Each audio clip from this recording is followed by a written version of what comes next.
I pulled into the gravel driveway of my newly purchased house in rural Oregon, listening to the crunch of stones under my tires as I brought the truck to a stop. The two-bedroom home sat nestled among tall pines, looking exactly like the photos from the listing, but somehow more real now that it was mine. 3 acres of forest stretched out behind it, creating a natural barrier between me and the rest of the world. Home sweet home, I said to myself as I cut the engine. I hopped out of my pickup and walked to the back, lowering the tailgate to reveal the boxes and suitcases I'd packed with whatever I wanted to keep from my old life. The divorce had been finalized 3 months ago, and the job transfer to the regional office came at just the right time. A fresh start away from Portland, away from the memories, away from running into Jessica at our old haunts.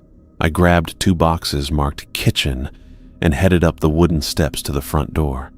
The key stuck a little in the lock, something I'd need to fix, but the door swung open to reveal my new space.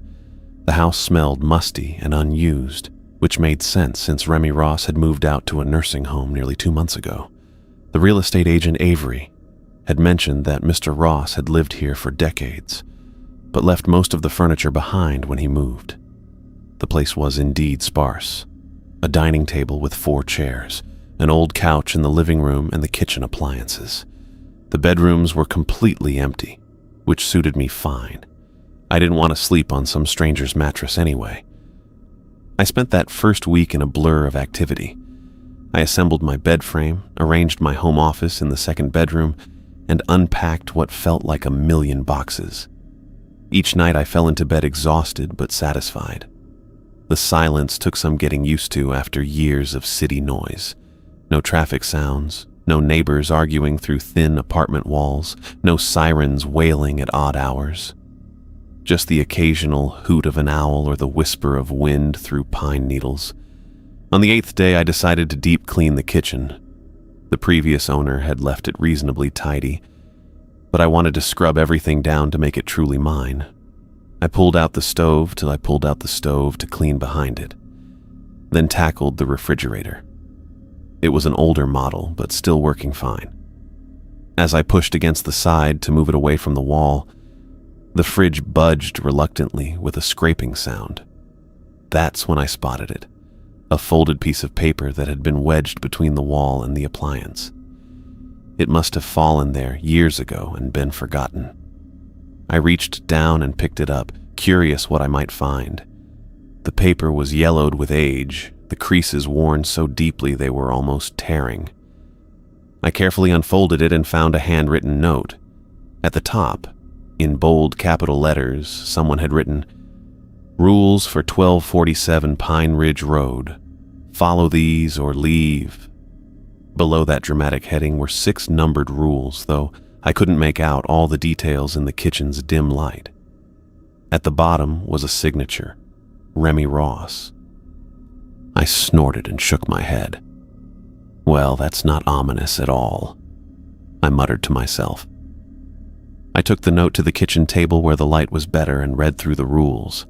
They ranged from the odd, never leave bedroom closet doors open overnight, to the truly bizarre, place a glass of milk and a loaf of bread on the back porch steps every Sunday evening. The whole thing read like the ravings of someone who'd spent too much time alone in the woods. "Sorry, Remy," I said to the empty house, "but I'm not living by your weird superstitions." I crumpled the paper into a ball and tossed it toward the trash can in the corner of the kitchen. It bounced off the rim and landed on the floor, but I didn't bother picking it up. I had cleaning to finish. After getting the kitchen spotless, I made myself dinner and ate while watching the sunset through the kitchen window. The forest looked different as darkness fell, the spaces between trees turning into pools of shadow. But it wasn't threatening, just nature doing its thing. Later that night, as I got ready for bed, I remembered the first rule on Remy's list and looked at my bedroom closet. The door stood partially open, my clothes visible inside. With a small, defiant smile, I walked over and pushed the door all the way open. "Take that, Remy," I said, feeling a little childish, but satisfied nonetheless. I crossed to the window and pulled back the curtain, looking out at the dark forest beyond. The moon was nearly full, casting silver light across the tops of the pines. I could just make out the edge of my property where the trees grew denser and taller. Standing there, gazing into the darkness, I felt a sense of ownership and freedom I hadn't experienced in years. This place was mine. No paranoid rules from the previous owner were going to dictate how I lived in my own home. I let the curtain fall back and climbed into bed, deliberately leaving both the closet door open and the curtains undrawn. As I drifted off to sleep, I wondered briefly what had made Remy Ross so fearful in this peaceful place. Whatever it wasn't my problem now. I jolted awake at 12:30 in the morning, my heart racing as 3 heavy knocks echoed through the house. The sound was deliberate. 3 distinct raps, a pause, then 3 more. I sat up in bed, disoriented, trying to make sense of what had pulled me from sleep. The knocking came again. Same pattern. 3 knocks, silence, 3 knocks. Whoever stood at my door wasn't giving up. I fumbled for my phone on the nightstand, squinting at the bright screen. 12:32. Who the hell would be at my door at this hour? Something nagged at me as I swung my legs over the side of the bed, something about the time and visitors. Then it clicked. Remy's weird list of rules. Rule number 3. Never answer the door between 11 p.m. and 3 a.m. no matter how long the knocking continues. I snorted quietly. It seemed ridiculous to even consider that scribbled list of superstitious nonsense. And yet, sitting there in the dark, listening to those measured, patient knocks, I hesitated. This is stupid, I muttered to myself, but I didn't move toward the door. The knocking continued, maintaining the same rhythm. 3 knocks. Pause. 3 knocks. I told myself I was just being practical. Anyone with actual legitimate business would come back during normal hours. Maybe it was a lost driver looking for directions, but they'd figure it out. Or they could try calling instead of pounding on a stranger's door after midnight. So I stayed put, listening as the knocking continued. It went on for what felt like forever, though my phone told me it was only about 10 minutes. Then, mid-pattern, it stopped. The silence that followed seemed heavier than before, more noticeable. I waited, ears straining for any sound, footsteps walking away, a car starting, anything. But there was nothing, just the usual creaks of the house and the distant sound of wind in the pines. After 20 minutes of silence, I finally felt my eyelids growing heavy again. As I drifted back to sleep, I tried to convince myself it was probably just someone who had taken a wrong turn on the rural roads out here. Nothing sinister, nothing supernatural. Just a lost driver who'd move on to find help elsewhere. Morning came with bright sunlight streaming through the windows I'd left uncurtained. I'd slept later than intended, the disruption to my night having thrown off my schedule. Coffee in hand, I stepped outside to check the front of the house. I wasn't sure what I expected to find. A note maybe, or some evidence of who had been knocking. But there was nothing. The dirt driveway showed no fresh tire tracks or footprints other than my own from yesterday. No paper tucked into the doorframe. No sign anyone had been here at all. I walked the perimeter of the house looking for any indication of visitors, but found nothing out of the ordinary. The forest around the property looked the same as always. Tall pines swaying slightly in the morning breeze, the undergrowth thick and undisturbed. Had I dreamed the whole thing? The knocking had seemed so real, so persistent. But standing here in the clear light of day, with no evidence to support what I'd heard, I began to doubt myself. Maybe it had been the wind or a branch hitting the house. Maybe my mind was playing tricks on me, influenced by that ridiculous list of rules I'd found. I went back inside and got to work, pushing the incident from my mind.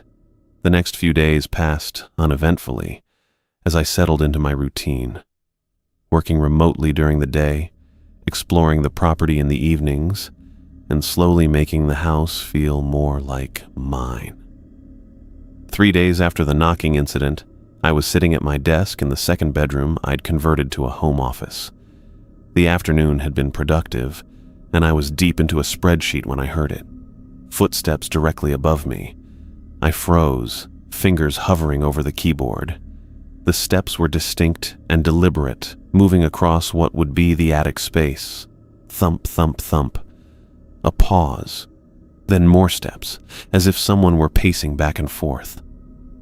I glanced up at the ceiling, tracking the sound as it moved from one side to the other. The house was old, sure, but these weren't the random, settling noises of an aging structure. These were footsteps, the unmistakable sound of weight shifting from one foot to another. "Hello," I called out, feeling immediately foolish. I knew no one else was in the house. The footsteps continued, uninterrupted by my voice. I stood up, grabbing my phone from the desk. For a moment, I considered calling someone, the police maybe. But what would I say? That I heard footsteps in my attic. They'd think I was crazy or wasting their time. Instead, I went to the hallway and looked up at the access panel in the ceiling. I'd noticed it during my initial tour of the house, but hadn't bothered to explore the attic yet. Now it seemed I had no choice. I pulled the folding stepladder from the hall closet and set it up beneath the panel. The footsteps continued overhead, seemingly oblivious to my presence below. I grabbed a flashlight from the kitchen drawer, testing it with a quick flick before returning to the ladder. The wooden steps creaked under my weight as I climbed. The access panel was just a thin piece of painted plywood that lifted and slid to the side. I pushed it up with one hand, holding the flashlight in the other, and poked my head into the dark space. The beam of light cut through the dusty air of the attic. It was unfinished. Just exposed beams, insulation, and a plywood walkway down the center.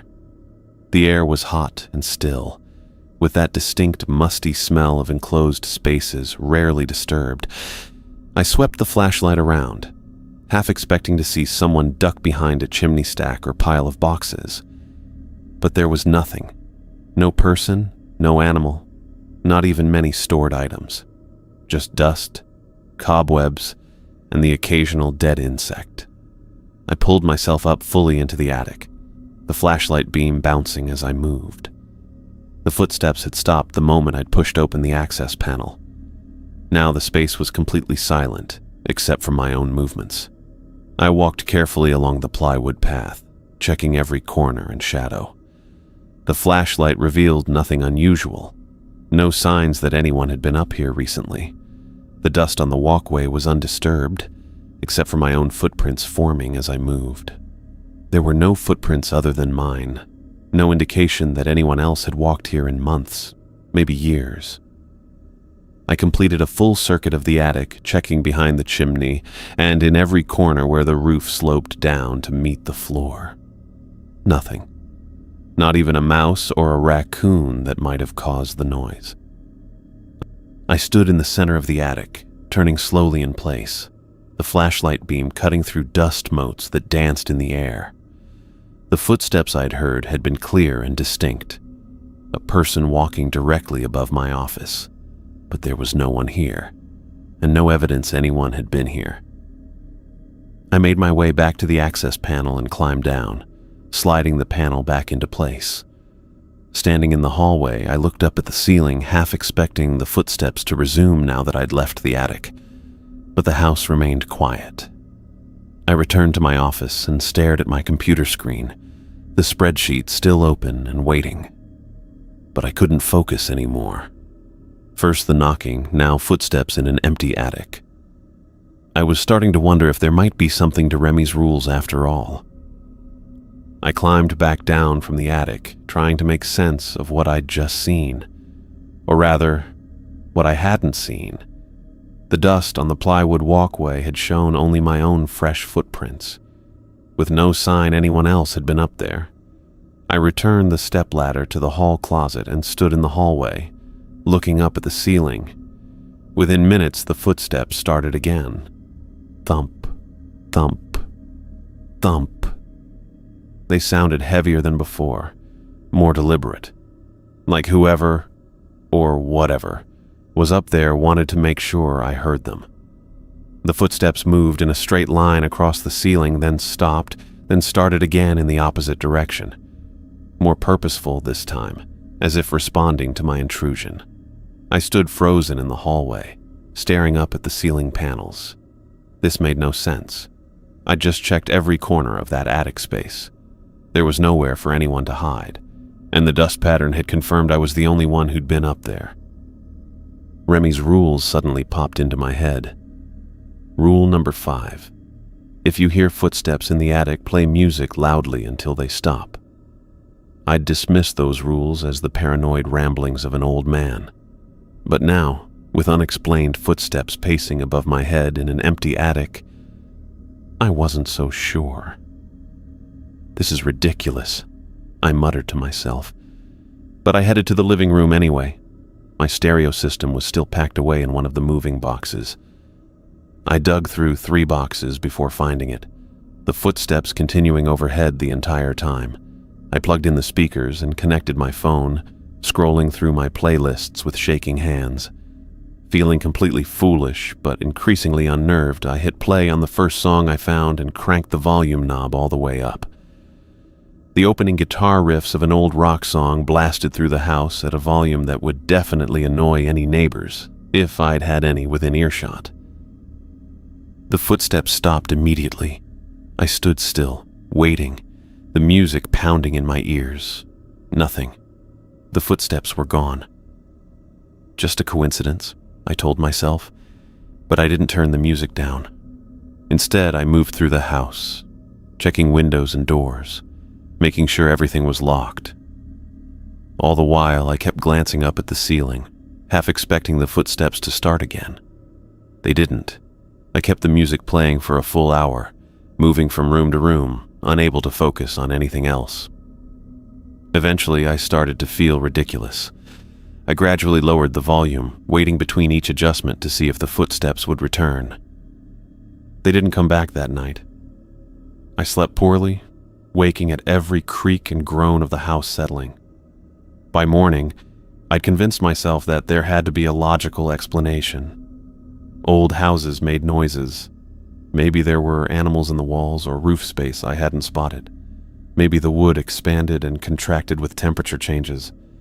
But over the next week, I couldn't maintain that rational explanation. The phenomena described in Remy's rules happened with increasing frequency, following the exact patterns he'd outlined. Every night after midnight, someone knocked on my front door with the same pattern, always 3 raps, pause, 3 raps. The first night after the attic incident, I nearly jumped out of my skin when it started.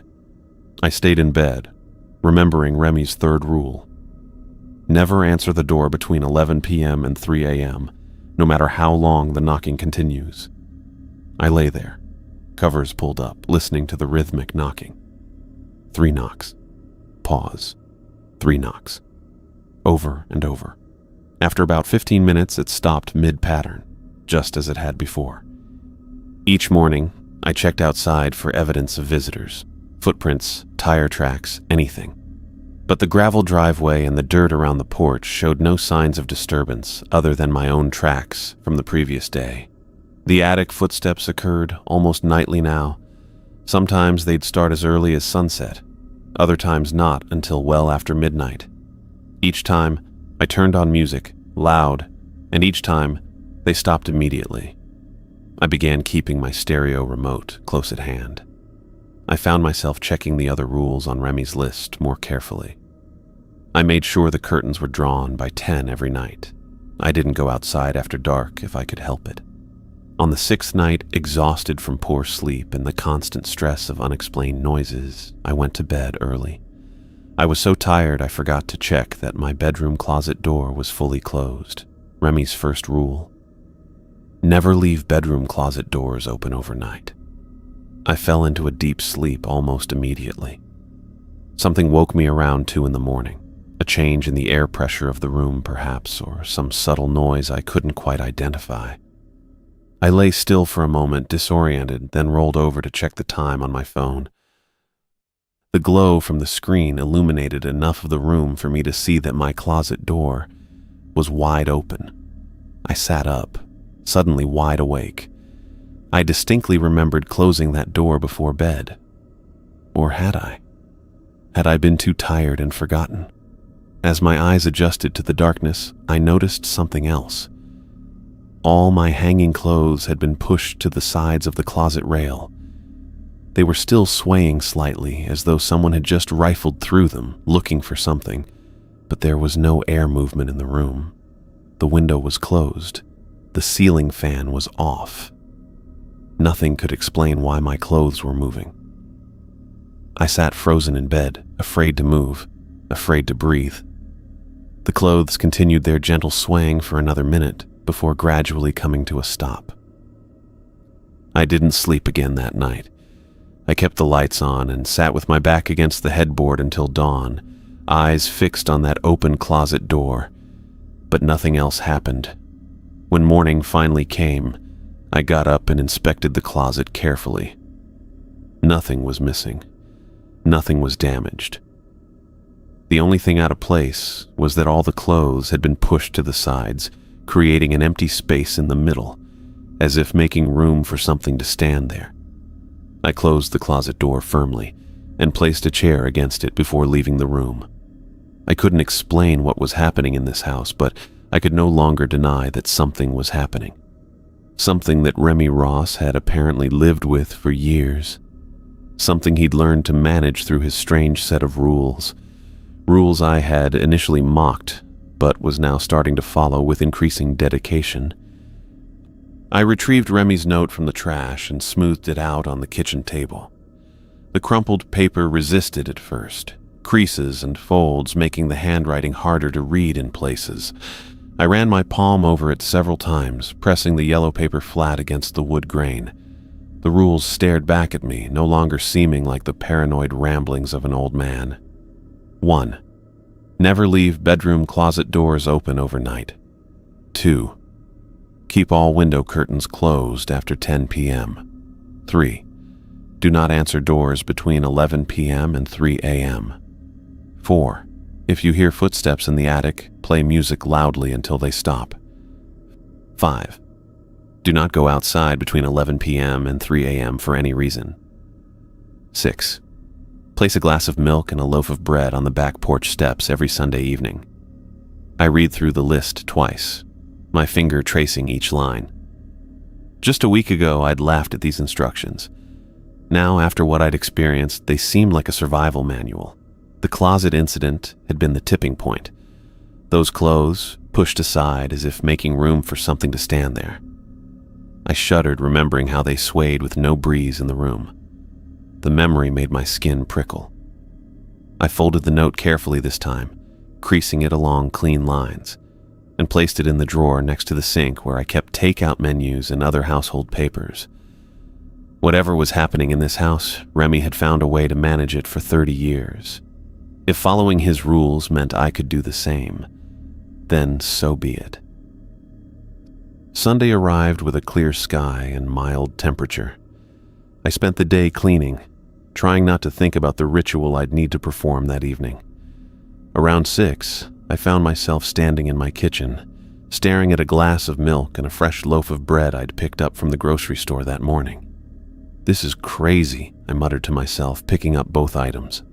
I walked through the house to the back door, unlocked it, and stepped onto the small wooden porch. 3 wooden steps led down to a cleared area that eventually gave way to pine trees and underbrush. I placed the glass of milk on the middle step and set the bread beside it, still in its paper wrapper. I felt ridiculous, like I was leaving offerings for some woodland fairy tale creature. Part of me still wanted to believe there was a logical explanation for everything that had happened. Maybe neighborhood kids playing pranks or some elaborate scheme by the previous owner. But I'd seen no footprints outside after the knocking. I'd found no one in the attic despite the clear sound of footsteps, and I couldn't explain away what had happened with my closet. I took one last look at the milk and bread sitting on the step, shook my head at the absurdity of it all, and went back inside, locking the door behind me. That night, I checked my bedroom closet door twice before going to bed, making sure it was firmly shut. I drew all the curtains well before 10, and when the knocking came at midnight, 3 knocks, pause, 3 knocks. I pulled my pillow over my head and tried to ignore it. I slept poorly, waking several times to check that my closet door remained closed. When my alarm went off at 6:30, I felt groggy and disoriented. It took me a moment to remember the milk and bread. I pulled on a pair of sweatpants and a t-shirt, padded through the quiet house to the back door, and peered outside. The steps were empty. Completely empty. I pushed the door open and stepped out onto the porch, looking around in confusion. The glass was gone. The bread was gone. Not even crumbs remained on the wooden steps. I crouched down, running my fingers over the wood, finding nothing but smooth, weathered boards. I stood up slowly, scanning the yard and the edge of the forest. No animals I knew could carry away a glass without breaking it. And why would they take the paper wrapper too? Back inside, I leaned against the kitchen counter, my coffee forgotten as I processed what had just happened. Something had taken my offerings. Something that was careful enough not to leave a trace. Over the next few days, I established a strict routine based on Remy's rules. Every night before bed, I closed my bedroom closet door and checked it twice, making sure the latch caught properly. I set an alarm on my phone for 9:45 p.m. to remind me to draw all the curtains in the house. One night, I heard rustling sounds from the yard around midnight. It sounded like something large moving through the underbrush at the forest edge. My first instinct was to look outside, but I remembered rule number 5 and stayed put, keeping away from the windows even though the curtains were drawn. The knocking continued every night, always the same pattern, always stopping mid-sequence after about 15 minutes. I learned to sleep through it, or at least to lie still with my eyes closed until it stopped. The footsteps in the attic were harder to ignore. They seemed to come at random times, sometimes during the day while I was working, sometimes in the evening as I was watching TV. Once they woke me at 3 in the morning, heavy thuds directly above my bed. Each time I followed Rule 4. I kept the stereo remote with me at all times, and as soon as I heard the first footstep, I would turn the music on, cranking the volume until the bass made the windows vibrate. The footsteps always stopped immediately, but I learned to leave the music playing for at least 20 minutes before gradually lowering the volume. My neighbors, if I had any close enough to hear, must have thought I was having some strange, sporadic parties at odd hours. But no one ever complained, and I never saw any other houses through the trees surrounding my property. The second Sunday, I placed another glass of milk and loaf of bread on the steps without hesitation. This time, I didn't feel ridiculous. I felt like I was upholding my end of some unspoken agreement. By Monday morning, they were gone again, the steps as clean as if nothing had ever been there. I found myself settling into this bizarre routine with surprising ease. The house felt different somehow. Still strange, still harboring its secrets, but less threatening. As long as I followed the rules, whatever presence shared my home seemed content to maintain its distance. At night, lying in bed listening to the rhythmic knocking at my front door, I sometimes wondered what Remy Ross would think of me now. Would he nod approvingly at how quickly I'd adapted to the house's peculiarities, or would he laugh at how thoroughly I'd been converted from skeptic to believer? Either way, I understood now why he'd left the note. Not as a joke or the product of an aging mind, but as a genuine attempt to help the next occupant of 1247 Pine Ridge Road. A guide for peaceful coexistence with whatever had taken up residence here long before either of us arrived. And as I drifted off to sleep each night, closet door firmly shut, curtains drawn tight against the darkness outside, I found myself grateful for Remy's rules, my new normal in a house that was anything but. I noticed the strange happenings around the house were becoming less frequent. After 3 weeks of following Remy's rules without fail, The knocking at the front door had softened considerably, happening only 2 or 3 times a week instead of the nightly disturbances I'd grown accustomed to. The attic footsteps now occurred every few nights rather than daily, giving me more peaceful evenings than I'd had since moving in.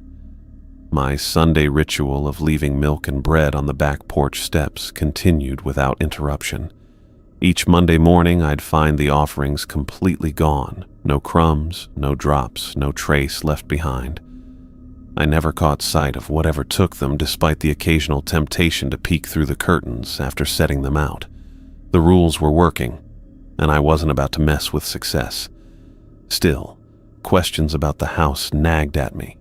What exactly was I living with? Why these specific rules? And most importantly, how had Remy Ross managed to live here for so long?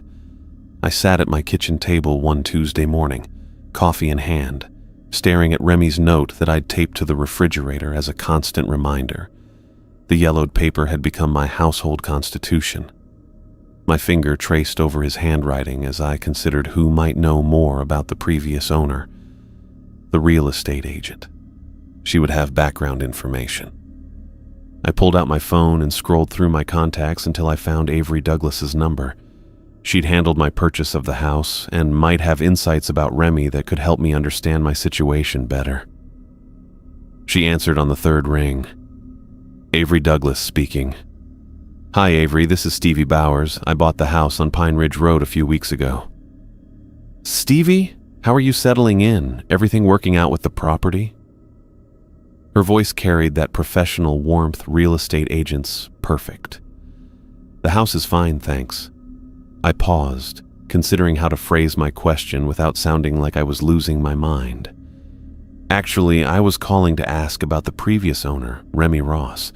I'm curious about his history with the place. There was a slight pause on her end. What would you like to know specifically? How long did he live here? And did he ever mention anything unusual about the house? Remy owned that property for exactly 30 years, Avery said. Moved in back in the early 90s and never left until his health required the move to assisted living. 30 years, I repeated. That was a long time to live with whatever presence shared this house. Did he ever say why he was selling? Just that it was time. His mobility was becoming limited, and managing a house that size alone wasn't practical anymore. She paused again, though he was quite particular about finding the right buyer. What do you mean? Well, this isn't standard practice, but Remy insisted on meeting potential buyers before approving any sale. He turned down 3 offers before yours, even though 2 were above asking price. That caught my attention. He wanted to meet me. I never met him. You did, actually. Remember when I asked you to come to the office that day to sign some preliminary paperwork?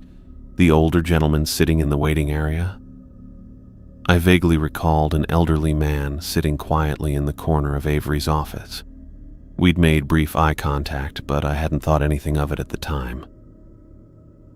That was Remy. He wanted to see you in person before giving his final approval on the sale. So he was, what, judging me somehow? Avery laughed lightly. I wouldn't put it that way. He just said he wanted to make sure the house went to someone who would appreciate it properly. A chill ran through me. Had he been looking for someone who could handle the house's peculiarities? Someone who would follow the rules? Is there anything else you can tell me about him? Where he is now, maybe? He's at Sunset Manor, the nursing facility about 20 minutes from town. I check in on him occasionally. He doesn't have much family left. After thanking Avery and ending the call, I sat at my table for a long while, thinking. Remy had lived with this situation for 30 years. He'd managed it, adapted to it, created rules to coexist with whatever shared his home. And now he'd passed that responsibility to me, apparently by choice. I needed to talk to him. That afternoon I drove to Sunset Manor, a single-story building surrounded by well-kept gardens. The receptionist directed me to the common room after I signed the visitor log. I found Remy sitting by a window, watching birds at a feeder outside. He was frailer than I remembered from that brief glimpse in Avery's office, thin, with papery skin and wispy white hair. but his eyes, when they turned to me, were startlingly alert and sharp, lacking the cloudiness often seen in the very elderly. "Mr. Ross?" I approached his chair. "I'm Stevie Bowers. I bought your house on Pine Ridge Road." His expression changed immediately, sharpening with recognition and something else. Concern, maybe. He studied my face carefully before speaking. "You found my note." It wasn't a question. I nodded, taking the empty chair beside him. "Yes, behind the refrigerator." "And?"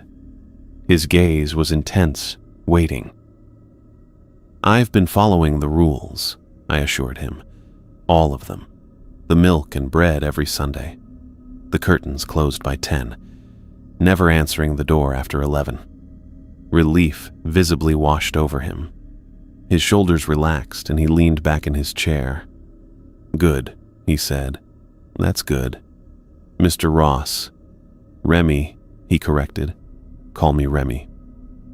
"Remy, what exactly is in my house?" He looked out the window again, watching a chickadee land on the feeder. "Our house," he corrected softly. "It was never just mine, and it's not just yours now either." "Then what is it that we're sharing it with?" His eyes returned to mine, studying me with that same penetrating gaze. "You've been following the rules," you said.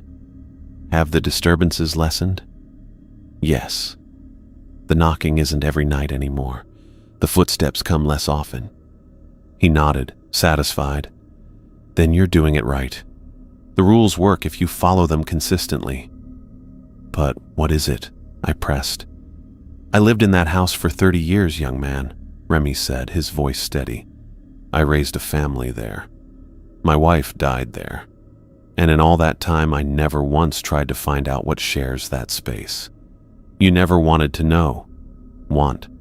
Oh, I wanted to know at first, very much." He gave a small, humorless smile. "But wanting to know and needing to know are different things. I decided early on that I didn't need to know, and that decision kept me safe for 3 decades. "How did you figure out the rules?"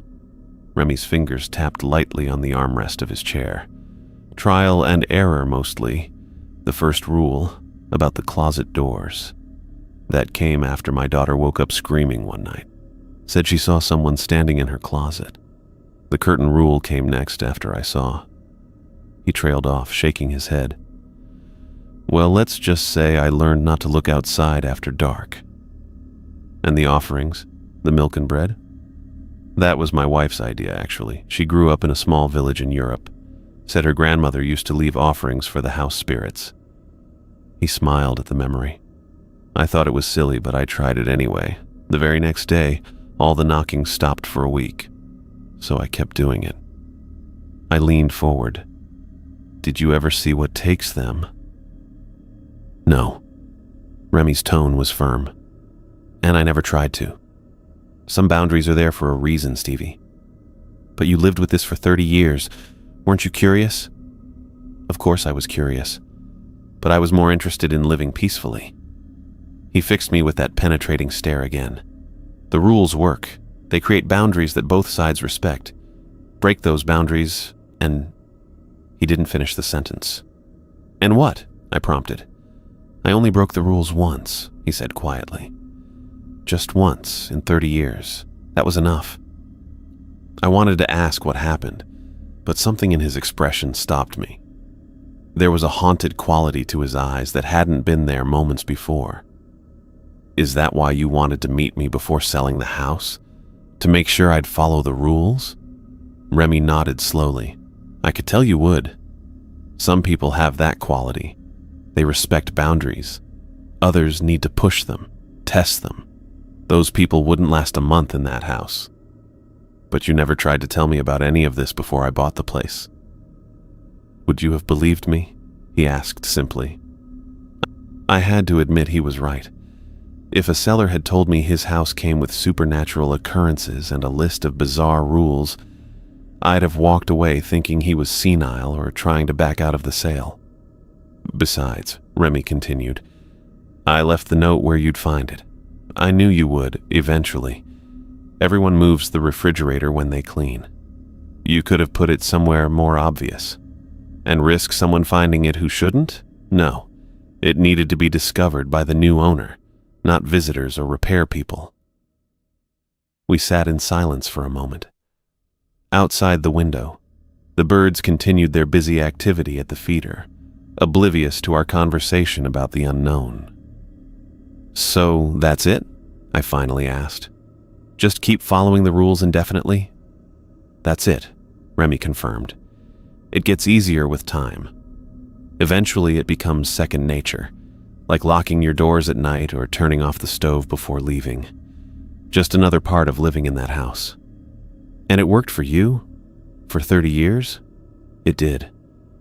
A small, satisfied smile crossed his face. "We had a good life there, my family and I. The house protected us as much as we respected it." "Protected you?" Remy nodded but didn't elaborate. His eyes had that faraway look again, lost in memories I couldn't access. "You chose me," I said, realizing it fully now. "Out of all the potential buyers, you picked me to live with whatever this is." "I did," he admitted, "and I don't regret it. You have the right temperament. For living with a ghost?" Remy chuckled softly. "Is that what you think it is? A ghost?" "What would you call it?" He shrugged his thin shoulders.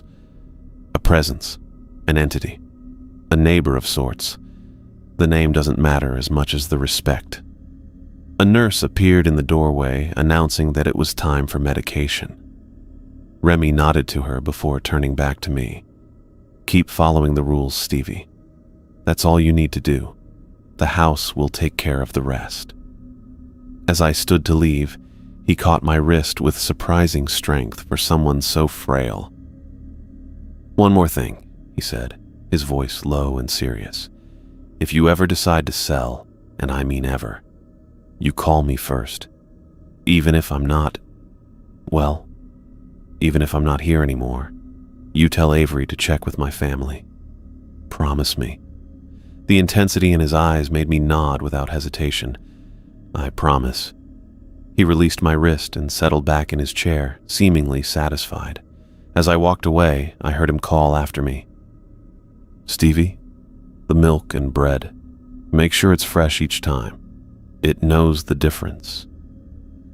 I listened intently as Remy explained how he'd managed to live peacefully in the house for 30 years by strictly following those rules.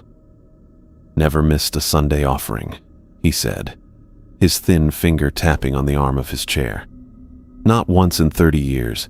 Even when my wife was in the hospital that weekend, I drove back home just to put out the milk and bread."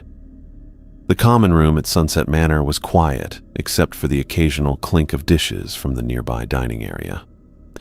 A few other residents dozed in chairs positioned near the large windows, but none were close enough to overhear our conversation. "And you never looked out the windows after 10? I asked. Remy shook his head firmly. "Never. I learned that lesson early." His eyes took on that haunted look again, like he was seeing something beyond the bird feeder outside. "The curtains stay closed, period." "What about the knocking? Did you ever slip up and answer the door after midnight?" "Only once," he said, his voice dropping so low I had to lean forward to hear him. "Only once in 30 years. He didn't elaborate, and I didn't push him on it. The tightness around his mouth told me enough. I shifted in the vinyl visitor's chair, trying to process everything. But what is it? A ghost? Some kind of whatever entity inhabits the house can be managed simply by respecting its boundaries, Remy cut in, his tone suddenly brisk and practical. That's all you need to know. His choice of words struck me. Not a ghost or spirit, but an entity. Something that required management through boundaries and rules. "But don't you want to know what it is? After 30 years? I pressed. Remy looked at me directly, his blue eyes sharp and clear despite his age. "I never found out," he said plainly. "And I never wanted to know." "How can you live with something for 30 years and not want to know what it is?" "There's a difference between wanting to know and needing to know," He leaned forward slightly. "Some mysteries are better left unexplored, Mr. Bowers." I opened my mouth to argue, but stopped when I saw the absolute certainty in his expression.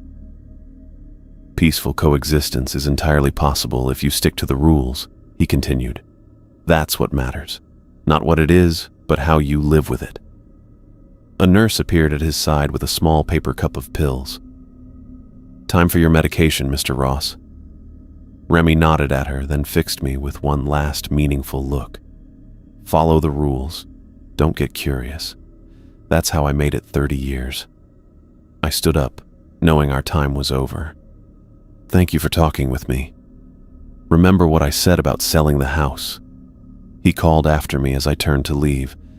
"I need to approve whoever comes next. They need to understand." "I remember," I assured him. His papery hand lifted in a small wave. "Fresh milk and bread," he reminded me. "Every Sunday. It knows the difference." The drive back from Sunset Manor gave me time to think. The late afternoon sun filtered through the trees as I wound through the rural roads leading to my house. Our house, as Remy had corrected me. The thought no longer bothered me as much as it had when I first discovered the note. I pulled into my gravel driveway just as the sun was beginning to set, casting long shadows across the front yard. The house looked perfectly ordinary from the outside. Weathered wood siding, modest porch, surrounded by tall pines. Nothing to suggest it harbored anything unusual. A strange sense of acceptance settled over me as I unlocked the front door. This was my home now, shared occupant and all. I had found a way to live here harmoniously, even if that harmony required following 6 bizarre rules that would have seemed insane to me just a few weeks ago. Inside, I moved through my evening routine with a new sense of purpose. I checked all the windows, making sure each curtain was ready to be drawn before 10. I walked through the house, listening for any sounds from the attic, but everything was quiet. The house felt different now that I understood more about its nature.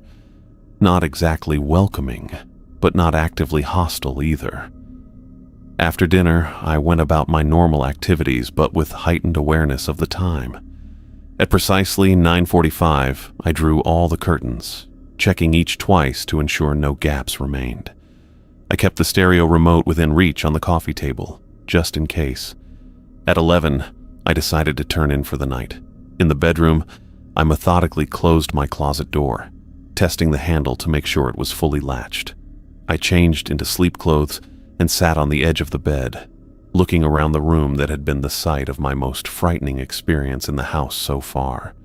The memory of the swaying clothes and the empty space created in the middle of my closet still sent a chill through me. But now, with the rules being followed, the room felt secure. Not safe exactly, but manageable.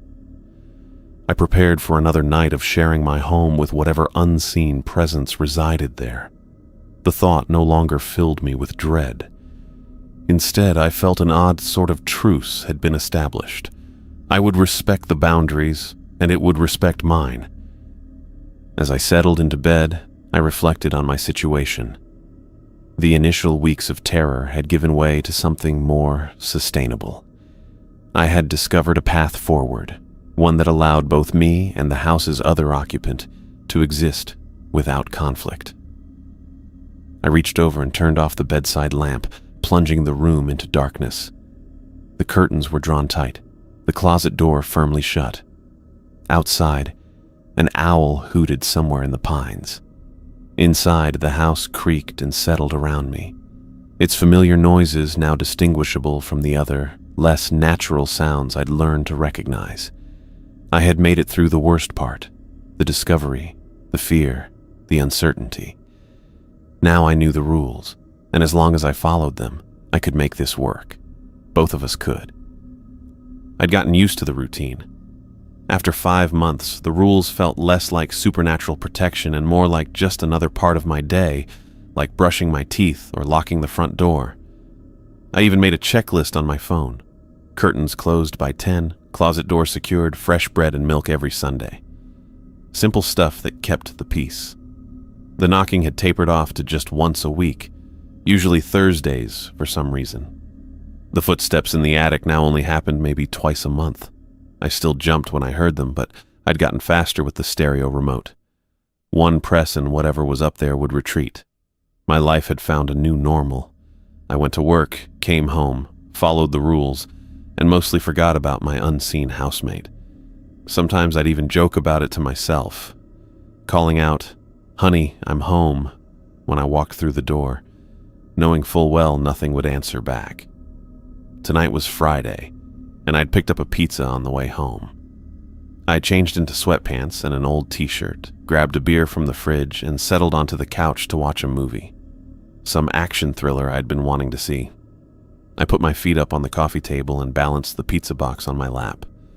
The movie wasn't great, but it was good enough to keep me watching. My eyelids grew heavy around the halfway point. I fought to stay awake, telling myself I'd just finish this scene, then the next. The last thing I remember was checking my watch, 9:45, and thinking I should get up to close the curtains. I woke with a jolt when the TV switched to the screensaver. The room was dark except for the floating TV logo bouncing around the screen. I fumbled for my phone. 11:30. Shit, I mumbled, suddenly wide awake. I'd fallen asleep on the couch. The curtains in the kitchen were still open. I could see the darkness through the doorway, and my bedroom closet door. I'd left it open this morning when I was deciding what to wear. Multiple rules broken at once. I jumped up, nearly knocking over my empty beer bottle. The pizza box slid to the floor, but I didn't care. I needed to fix this now. The kitchen curtains were closest, but my bedroom worried me more. I hurried down the hallway, flipping on lights as I went. The bedroom door was open, just as I'd left it. I reached around the door frame for the light switch and flicked it on. My closet door stood wide open. I took a step forward, then stopped. There was something in there. Something dark and hunched, partially hidden among my hanging clothes. The shape was indistinct, but unmistakable. A mass darker than the shadows around it, wedged between my winter jacket and a row of button-down shirts. As I stared, unable to move, it seemed to pulse slightly, like something breathing. My brain tried to rationalize what I was seeing. A pile of clothes that had fallen? A trick of the light? But clothes don't breathe, and the light was on, bright and clear.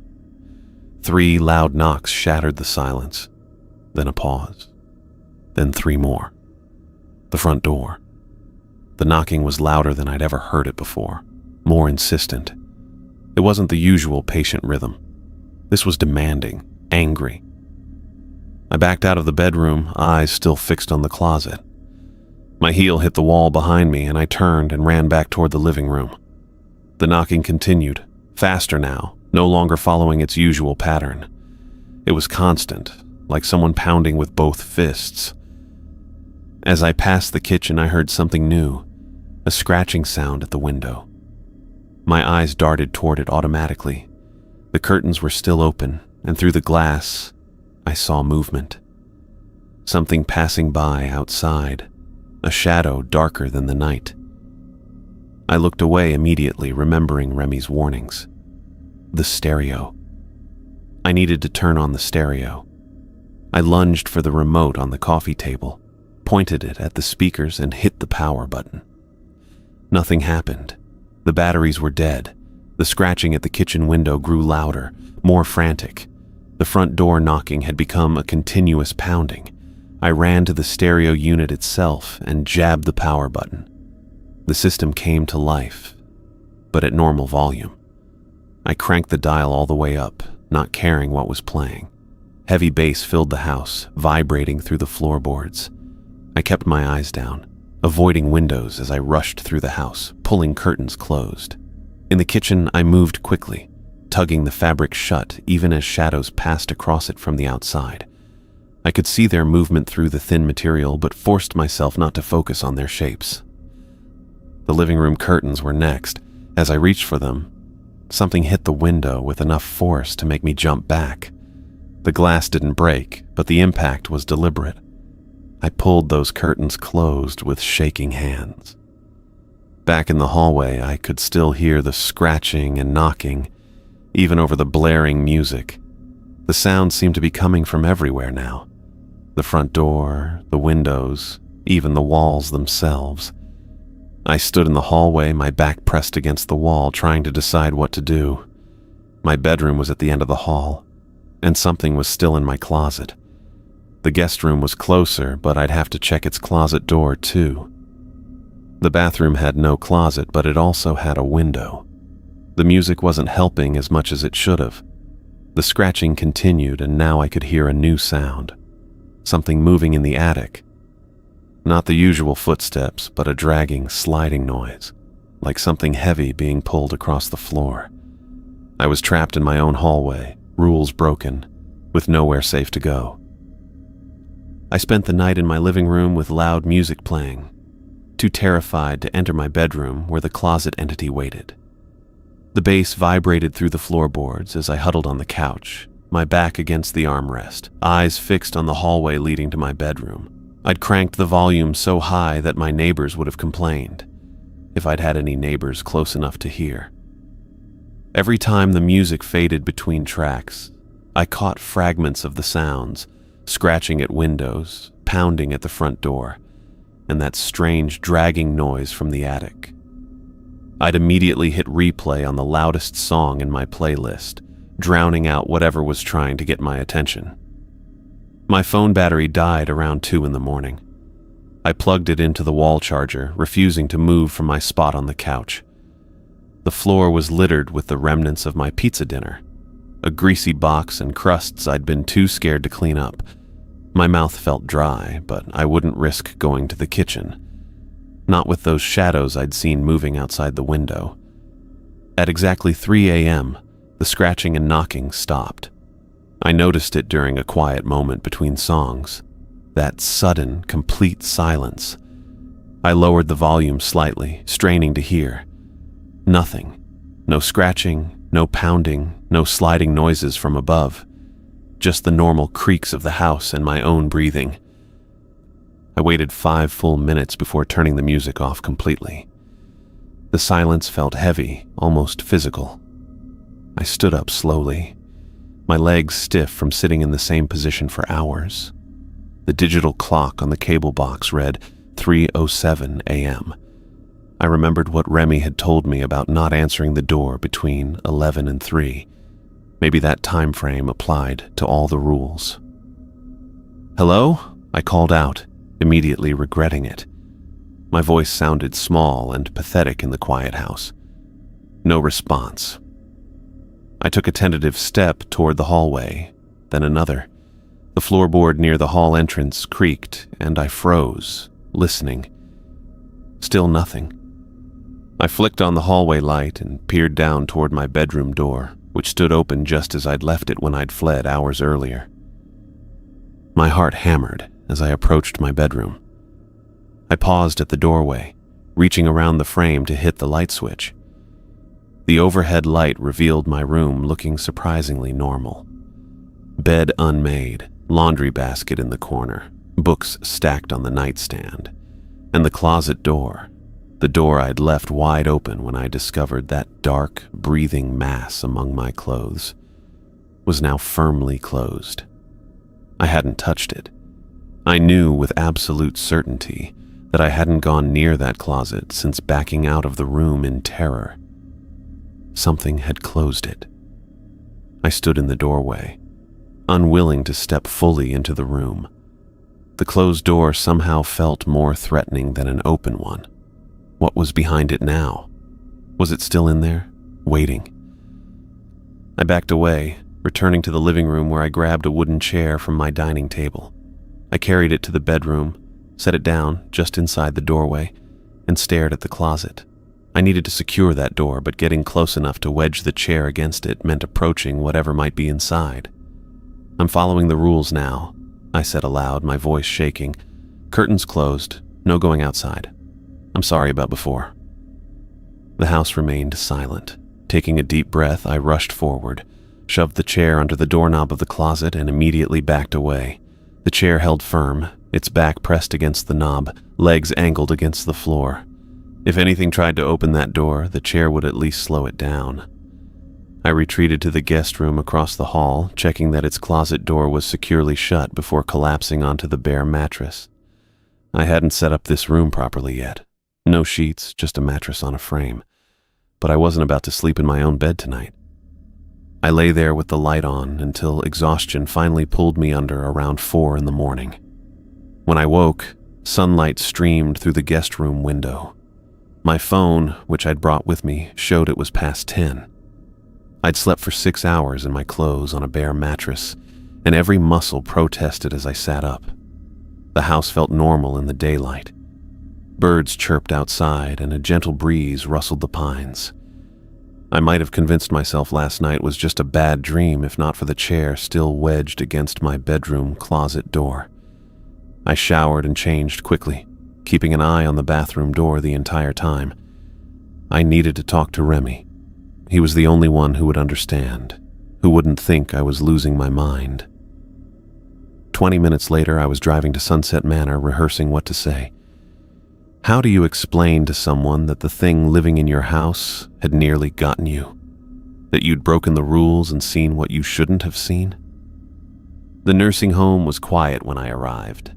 A different receptionist from my last visit checked me in, pointing me toward the garden area where Remy often spent his mornings. I found him sitting on a bench beneath a maple tree, a book open on his lap, though he wasn't reading it. He was watching a squirrel dart across the lawn. "Remy," I said, approaching slowly so as not to startle him. He looked up, and something in my expression must have told him everything. His face fell. "You broke a rule," he said. Not a question. I nodded and sat beside him on the bench. I fell asleep on the couch, forgot to close the curtains, and my bedroom closet door was open. Remy closed his book and set it aside. "Tell me exactly what happened." I recounted the previous night's events, falling asleep during the movie, waking up too late, seeing the dark mass in my closet, the intensified knocking and scratching, the shadows at the windows, how nothing stopped until 3 a.m. As I described the breathing shape I'd seen among my hanging clothes, Remy's face drained of color.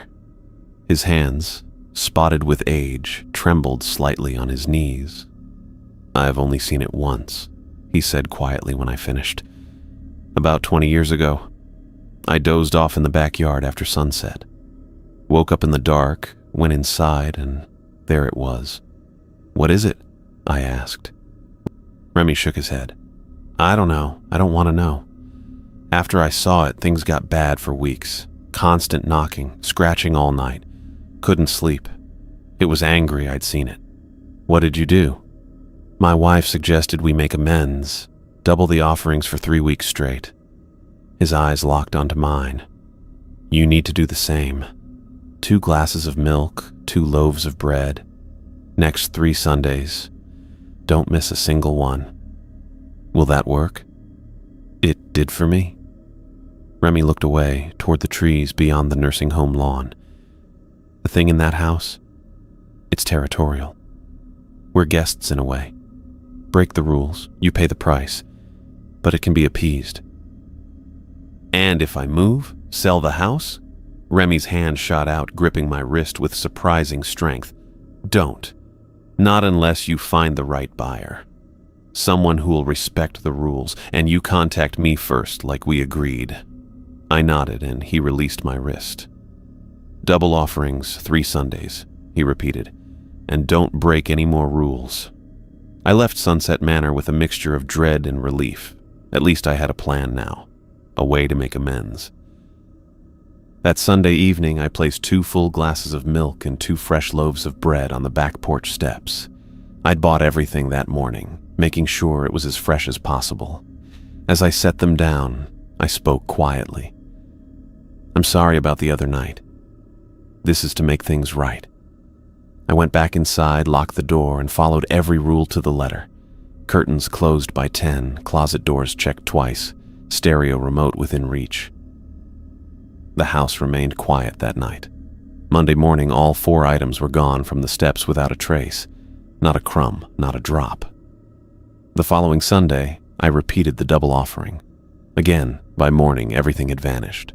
The knocking had returned during the week, but only once, with the usual pattern rather than the angry pounding from that night. On the third Sunday, I placed the final double offering on the steps with a sense of ceremony. This was the last part of my atonement. As I set down the second glass of milk, I felt a strange sense of connection to this ritual, to this house, to whatever shared it with me. "Last one," I said. "We're good after this, right?" The pines swayed in the evening breeze, which I took as answer enough. That night, the house was completely silent. No knocking, no footsteps in the attic. I slept soundly for the first time in days. Over the next week, things returned to how they'd been before. Occasional knocking on Thursday nights, the rare footsteps in the attic easily silenced with music. The presence had accepted my apology. I'd established a delicate truce with whatever shared my home. I followed the rules, left the offerings, and in return, I was allowed to live here in relative peace. The house belonged to me now, along with its mysterious resident and the unspoken rules that kept both of us safe. Strangely, I felt no desire to leave. This arrangement, odd as it was, had become my normal. I'd come to terms with living alongside the unknown, and that acceptance felt like a personal victory. I'd seen what happened when the rules were broken, and I had no intention of testing those boundaries again. As I sat on my back porch one evening, watching the sun set behind the pines, I thought about how much had changed since I'd first moved in. How I'd scoffed at Remy's rules, crumpled up his note, deliberately left my closet door open that first night. Now I understood. This was the price of living here. A glass of milk, a loaf of bread, closed curtains and closet doors. A small price to pay for a home, even one I shared with something I couldn't name or fully understand.